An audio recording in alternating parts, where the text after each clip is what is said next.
parts. I'm just using my sander now to do like the flat sections. It's pretty easy, just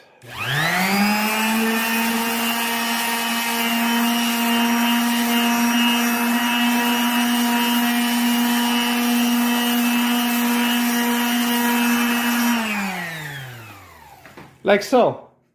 So I covered everything up so I didn't get dust everywhere. But you know, the painter was going to charge like $600 or something to repaint this furniture.